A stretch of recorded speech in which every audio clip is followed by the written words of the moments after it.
অবাক হচ্ছেন? অবাক হওয়ার তো কিছুই নেই, সবে তো শুরু। অর্থাৎ বর্তমানে যে ট্রেন্ড ভিডিও চলছে, এই ট্রেন্ডিংয়ে সবেমাত্র ভেনিজুয়েলাকে দিয়ে শুরু হয়েছে। এরপরে ধাপে ধাপে এটা চলতেই থাকবে। এবার কে? এবার কি ইরান, নাকি কিউবা? নাকি ইরান কিউবা বাদ দিয়ে তিনি আপাতত কিছুদিন আবারও কোন প্রসেসে ট্র্যাক করা যায় সেদিকেই লক্ষ্য রেখে বসে থাকবে? না, ট্রাম্প বসে থাকার পাত্র নয়। আপনারা দেখেছেন, তিনি শুধুমাত্র একটা কাজ করে একটা কথা বলে বসে থাকেন না, তিনি কাজ করে দেখাতে বিশ্বাস করেন। শুধুমাত্র ভেনেজুয়েলার যে প্রেসিডেন্টকে রাতের অন্ধকারে ডাকাতি কায়দায় মাদুরোকে তুলে নিয়েছে তাই নয়, বিগত দিনে প্রত্যেকটা দেশের গণ অভ্যুত্থানের পিছনে এই আমেরিকা নামক দেশটার অঙ্গাঙ্গিকভাবে জড়িয়ে থাকে।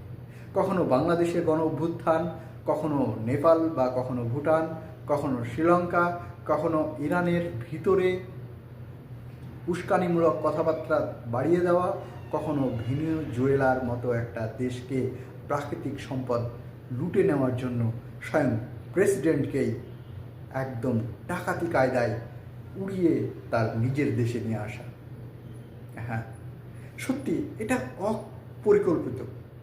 এই কথাটি বর্তমানে কোনো দেশের মাথাতে আসার কথাই নয়, কিন্তু ট্রাম্প সেটা পারে। এই কারণেই তো আমেরিকা আমেরিকা। ট্রাম্পকে কখনো কখনো পাগলা ঘোড়া বলা হয়। তার এই পাগলেটি চিন্তা ভাবনার কারণেই তিনি আজকে বিশ্ব ইতিহাসে বিখ্যাত। এই বিশ্ব বাজারে ট্রাম্প সবচাইতে চর্চিত তার এই পাগলা ঘোড়া টাইপের যে আচরণ। কেননা আপনারা দেখেছেন কিভাবে রাশিয়ার সঙ্গে দীর্ঘদিন জেলেনস্কির যে যুদ্ধ, সেই যুদ্ধ জেলেনস্কিকে কখনো নিজের খাওয়ার টেবিলে ডেকে নিয়ে এসে তাড়িয়ে দেওয়া দূর দূর করে। অনেকে বলেছে কি ব্যাপার, তার বন্ধু এসেছে, তার সঙ্গে এরকম দুর্ব্যবহার?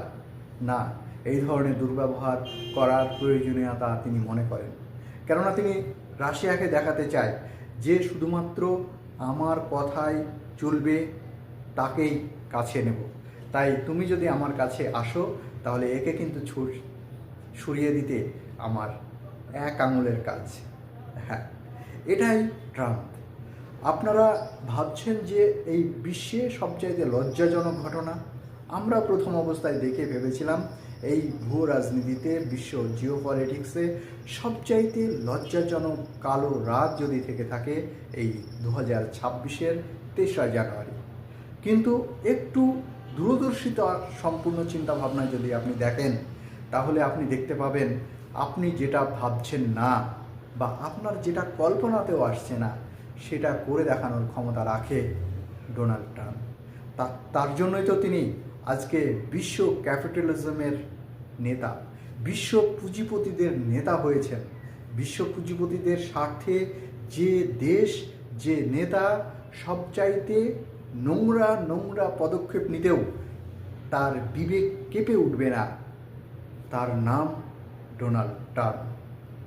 যেভাবে ভেনেজুয়েলার তেলকে, প্রাকৃতিক সম্পদকে, প্রাকৃতিক সোনা থেকে শুরু করে আকরিক লোহা থেকে, তামা থেকে শুরু করে ভেনেজুয়েলার ভিতরে যেভাবে অঢেল তেল, লক্ষ লক্ষ ব্যারেল তেল, এই তেলের গন্ধে তার হুঁশ উড়ে যায়। এই ডোনাল্ড ট্রাম্পের তার সেন্স থাকে না যখন অর্থের, যখন ডলারের গন্ধ পায়। তার নাম আমেরিকা। আমেরিকা শুধুমাত্র ভেনেজুয়েলাকে এরকমভাবে অ্যাটাক করেছে এটা কিন্তু নয়। আপনারা দেখেছেন দীর্ঘদিন ইরানকে তার প্রাকৃতিক সম্পদের জন্য কিভাবে কুক্ষিগত করার লক্ষ্যে দিনের পর দিন তার সঙ্গে আচরণ খারাপ করে চলেছে। কখনো গৃহযুদ্ধ লাগিয়ে দেওয়ার তো, কখনো সরাসরি ইসরায়েলকে দিয়ে আক্রমণ করিয়েছে, কখনো আপনারা দেখেছেন চায়নার সঙ্গে দূরত্ব বজায় রেখেছে, কখনো কখনো চায়নার মাথার উপরে 100% ট্যারিফ লাগিয়ে দিয়েছে, কখনো বা ভারতের 50%-এর সন্তুষ্টি না, এই মুহূর্তে 50% ট্যারিফ ভারতীয় পণ্যের উপরে, সেই জায়গায় বলছে যে 500% ট্যারিফ লাগাতে পারে আমার বন্ধু মোদি। তাই মোদি যদি বলে যে আমি ট্যারিফ নিতে পারছি না, তাহলে কোনো ব্যাপার নেই, আমি ট্যারিফ কমিয়ে দেবো। কিন্তু মোদিকে এসে বলতে হবে আমি কি চাইছি, মোদি জানে। এইটাই হচ্ছে বিশ্ব পুঁজিপতিদের নেতা, তার বৈশিষ্ট্য। এই জায়গায় দাঁড়িয়ে বিশ্ব মানবতার নেতাকে, এটাই সবচাইতে বড় প্রশ্ন। এখানে যদি ডোনাল্ড ট্রাম্পকে পুঁজিপতিদের নেতা বলা হয়, ডোনাল্ড ট্রাম্পকে যদি আমরা বলি তিনি বিশ্ব ক্যাপিটালিজমের নেতা, তিনি পুঁজিবাদীদের নেতা, তাহলে বিশ্ব মানবতার নেতাকে, বিশ্বর মানবতার নেতাকে জাতিপুঞ্জ, জাতিপুঞ্জকে তো থোড়াই কেয়ার করে মোদিজি, থোড়াই কেয়ার করে ডোনাল্ড ট্রাম্প। এখানে কেউ কাউকে মান্যতা দেওয়ার প্রশ্নই রাখে না। যেখানে আমরা দেখেছি বাংলাদেশের সঙ্গে ভারতের দিনের পর দিন সম্পর্কটা একদম তিতো হতে চলেছে। কেন? এই শেখ হাসিনাকে আশ্রয় দেওয়াকে কেন্দ্র করে গণ অভ্যুত্থান ঘটেছে, সেখানে শেখ হাসিনা তার ক্ষমতাচ্যুত হয়েছে, মোদিজি তাকে আশ্রয় দিয়েছে। এই আশ্রয় দিয়েছে ঠিক আছে, পক্ষান্তরে ধর্ম নিয়ে ব্যবসা, ধর্ম নিয়ে মারামারি, ধর্ম বিদ্বেষমূলক আচরণ বিভিন্ন সময় ভারতের বিভিন্ন রাজনৈতিক নেতারা, বিশেষ করে বিজেপির নেতারা সব সময়কার জন্য বাংলাদেশের কিছু একটা ঘটনা ঘটলেই জ্বালিয়ে দেব, পুড়িয়ে দেব, বর্ডার ছাড়খাড় করে দেবো ইত্যাদি ইত্যাদি কথা বলে একদম দেশটার সঙ্গে সম্পর্ক বিচ্ছিন্ন করে ফেলল। এতে আগামী দিনে ভারতের ভাগ্য আকাশে কি আছে? আগামী দিনে ভারতের ভাগ্য আকাশে চারিদিকে তো অন্ধকার ছাড়া কিছুই দেখা যাচ্ছে না। একদিকে পাকিস্তানের সঙ্গে সম্পর্ক ভালো না, অন্যদিকে শ্রীলঙ্কার সঙ্গেও সেই জায়গায় সম্পর্ক নেই। বর্তমানে বাংলাদেশের সঙ্গেও একই রকম অবস্থা, চায়নার সঙ্গেও খুব একটা ভালো পজিশন নেই। তাহলে ভারত কি একাই এই বিশ্ব বাজারে দাঁড়িয়ে থাকতে পারবে? এই টার্মের যে ট্যারিফ, ডোনাল্ড ট্রাম্প তার সবচাইতে বিশ্বস্ত বন্ধু মোদিজি, মোদিজির বিশ্বস্ত বন্ধু ডোনাল্ড ট্রাম্প, সেই ট্রাম্প যখন শয়ে শয়ে শত শত % ট্যারিফ লাগাচ্ছে, এই ট্যারিফের ভার কি শুধুমাত্র একটা শ্রেণীর মানুষের উপরেই চাপবে, না সার্বিক ভারতবর্ষের মানুষের উপরে চাপবে? এটাই হচ্ছে বর্তমানে সবচাইতে বড় প্রশ্ন। যাই হোক, যে ট্রেন্ডটা শুরু করেছে, এর পরবর্তীতে কি? এর পরবর্তীতে কি ইরানকে টার্গেট করতে চলেছে এই আমেরিকা? ইরানকে যদি টার্গেট করে তাহলে ইরানের কি পজিশন বর্তমানে? ইরান কি হাত গুটিয়ে বসে থাকবে, নাকি ইরান পাল্টা আক্রমণ করবে? ইরান যে পাল্টা আক্রমণ করবে সেটা কিন্তু আমরা দেখেছি। ইরাকের যে পাল্টা আক্রমণের পজিশন আপনারা দেখেছেন কাতারের বিমান ঘাঁটিতে আমেরিকার যে বিমান ঘাঁটি, সেই বিমান ঘাঁটিকে উড়িয়ে দিয়েছে এই আলী খামেনি। আলী খামেনি এতটাই উগ্র যতটা উগ্র হওয়ার প্রয়োজন আছে ট্রাম্পের জন্য। বর্তমানে এই রাজনৈতিক পরিস্থিতিতে, জিও পলিটিক্সের জায়গাতে একমাত্র খামেনিকে দেখতে পাওয়া যাচ্ছে। তবে এই বিশ্ব বাজারটাকে দখল করার জন্য খামেনিকে যদি জব্দ করতে পারে, তাহলে কিন্তু আমেরিকার প্রতিদ্বন্দ্বী করার মতো আগামী 200 বছরেও কেউ সামনের দিকে এগিয়ে আসতে পারবে না বলে মনে করছে বিশেষ মহল। এই কথাটি কিন্তু স্বয়ং ডোনাল্ড ট্রাম্পও মনে করেন। আজকে যদি আমরা কোনো প্রকারে এই আলী খামেনিকে বসিয়ে দিতে পারি, তাকে গণ অভ্যুত্থানের মধ্য দিয়ে ক্ষমতাচ্যুত করতে পারা যায়। কেননা দীর্ঘ 46-50 বছর ধরে এই খামেনিকে ক্ষমতাচ্যুত করার জন্য দিনের পর দিন ট্যারিফ, সেই দেশের তেল বিক্রিতে নিষেধাজ্ঞা, সেই দেশের সঙ্গে যে সমস্ত দেশ তেল কিনছে তারা শত্রু দেশে পরিণত হচ্ছে, যেটা আমরা সরাসরি দেখতে পাচ্ছি।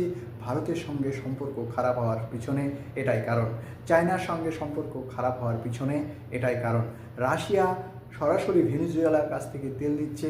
আজকের দিনে ভেনেজুয়েলার প্রেসিডেন্টের এই পতনের জন্য এটাই কারণ।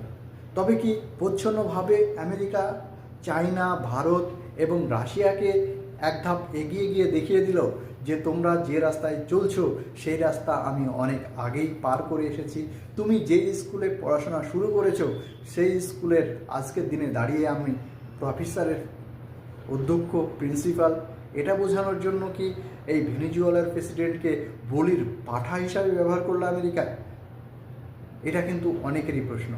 আজকের দিনে দাঁড়িয়ে যখন চায়নার সঙ্গে সরাসরি যুদ্ধে জড়াতে চাইছে না আমেরিকা, যখন ভারতের সঙ্গে ট্যারিফ যুদ্ধের মধ্যেই সীমাবদ্ধ রাখতে চাইছে, যখন রাশিয়ার সঙ্গে ইউক্রেনের দীর্ঘদিনের যুদ্ধ লাগিয়ে ইউক্রেনকে ভিতর থেকে দুর্বল করে দেওয়ার পরিকল্পনা, যখন গাজাকে দিনের পর দিন ইসরায়েলের যে বাহিনী ধ্বংস করে দিয়েছে, যখন ইয়েমেনের সঙ্গে সৌদি আরব বা আরব আমিরাতের যে ইয়েমেন কার দখলে থাকবে এই নিয়ে যুদ্ধ, এই সমস্ত যুদ্ধের পিছনে একটি দেশ, তার নাম আমেরিকা।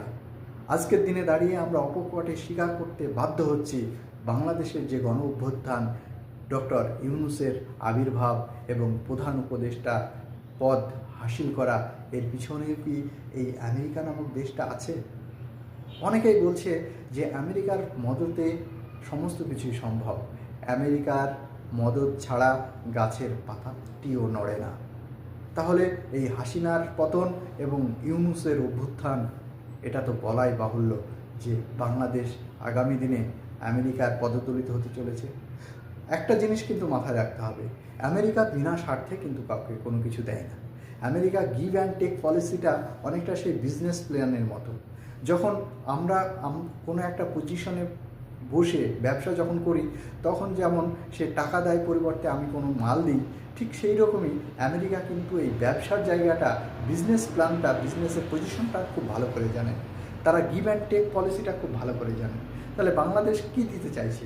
আপনারা জানেন অনেকে চট্টগ্রাম বন্দরটা নাকি চায়নাকে দিয়ে দিয়েছে, আবার স্বাস্থ্য ব্যবস্থাটাও নাকি চায়নাকে দিয়ে দিচ্ছে। তাহলে আমেরিকার লাভটা কোথায়? আমেরিকা কি ঘাঁটি বসানোর জন্য বাংলাদেশ কোনো জায়গা দিচ্ছে? আগামী দিনে অবশ্যই আমরা দেখতে পাবো যখন একটা স্থায়ী সরকার আসবে। নিশ্চয় আর কিছুদিনের মধ্যেই বাংলাদেশের নির্বাচন ফেব্রুয়ারিতে, তারপরে আমরা দেখতে পাবো বাংলাদেশে কি ঠিক কাতারে যেমন ঘাঁটি আছে, সৌদি আরবে যেরকম সামরিক ঘাঁটি বেঁধে রেখেছে আমেরিকা, ঠিক অনুরূপ সামরিক ঘাঁটি বাঁধতে চলেছে বাংলাদেশে। সেটা আমরা আর কিছুদিনের মধ্যেই খুব সুন্দরভাবে হয়তো বা দেখতে পাবো। যাই হোক, এর পরবর্তী টপিকস আপনাদের সামনে তুলে ধরতে চাইছি। পরবর্তী টপিকস আপাতত হয়তোবা এই নিয়ে আমেরিকা খুব বেশি জলঘোলা করতে চাইবে না। আমেরিকা চাইছে যে আলী খামেনিকে গণঅভ্যুত্থানের মধ্য দিয়ে পতন ঘটানো। কেননা যেভাবে ভেনেজুয়েলার প্রেসিডেন্টকে মাদুরোকে তুলে নিয়ে এসেছে, ঠিক একই কায়দায় যদি সেই দেশের অর্থাৎ ইরানের মধ্যে ঢুকে আলী খামেনিকে যদি হত্যাও করে, তবুও আগামী দিনে এই বিশ্বে, এই পৃথিবীতে ভেনেজুয়েলার প্রেসিডেন্টকে নিয়ে এসেছে, যতটা এফেক্ট পড়ছে তার কয়েক হাজার গুণ বেশি ইফেক্ট পড়বে এই বিশ্ব পৃথিবীতে, এই বিশ্ব রাজনীতিতে, জিও পলিটিক্সের ভাষায় যেটা বলতে হয়, একটা আন্তর্জাতিক যুদ্ধ অর্থাৎ বিশ্বযুদ্ধে পরিণত হতে পারে আলী খামেনির গায়ে হাত দিলে। এটা কিন্তু আমেরিকা খুব ভালো করে বুঝতে পারছে। তাই হয়তোবা আপাতত টেলার দেখিয়েই শান্ত থাকতে চাইছে আমেরিকা। আমেরিকা বোঝাতে চাইছে যে তোমরা আমার বশ্যতা স্বীকার করো, নইলে ভেনেজুয়েলার মাদুরার মতোই তোমাদেরও অবস্থা হবে। অলরেডি হুমকি দিয়ে বসেছে ভারতকে। ভারতকে বলেছে যে আমার বন্ধু মোদি, তিনি জানেন আমি কিসে সন্তুষ্টি হব। অর্থাৎ অনেকটা কি বিজনেসই কায়দা, তার যে বিজনেস পোর্টফোলিও, বিজনেস প্ল্যান, সেই বাণিজ্যিক যে চিন্তাভাবনা, সেই বাণিজ্যিক চিন্তাভাবনা থেকে তিনি বলছেন যে মোদি জানে যে আমি কোন বিষয়ের জন্য অপেক্ষা করছি, তার জন্য তো আমার দরজা সবসময় খোলা আছে, তিনি আসলেই আমি সাদরে গ্রহণ করব। অর্থাৎ তার একটাই লক্ষ্য, তেল কেন আমার কাছ থেকে। রাশিয়া বা অন্য জায়গা থেকে তোমরা তেল যেগুলো কিনছো সেগুলো ওখান থেকে কেনার দরকার নেই, দাম একটু বেশি পড়বে, ব্যবসাটা আমরা ভালো করে করতে পারবো, তোমরা আমাদের কাছ থেকে তেল কেনো।